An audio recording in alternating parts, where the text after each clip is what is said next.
I was at an event recently, and at this event I was sitting in the back of the room, and I was listening to the presenter, but I was amazed at this young little girl who was less than 2 years old.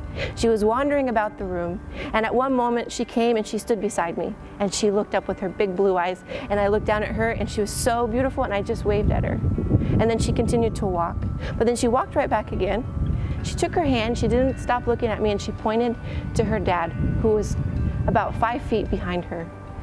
And I just love it because she was so excited for me to see her dad. And she knew he was protecting her.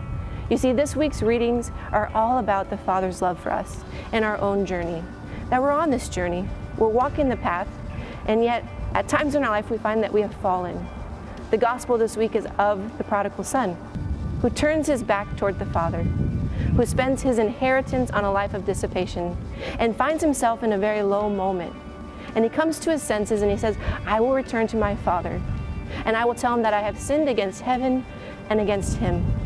But I love this story because as he's walking toward the Father, once the Father sees him, the Father runs and embraces his Son.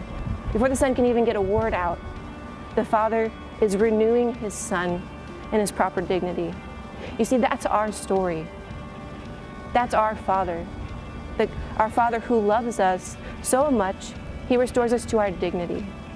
Oftentimes in our life, we turn away from God in our sinfulness. We find ourselves in the muck, and God is calling us back.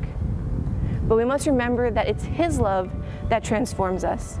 So this Lent, as you resolve to keep your Lenten journey, remember it's his love that sustains us, his love that makes us a new creation.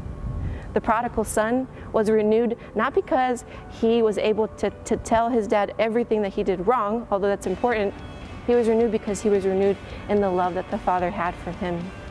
And in our own lives, that's what changes us. That's what makes us a new creation, is that the Father looks at us and he loves us. And in that, we can change from a life of sin.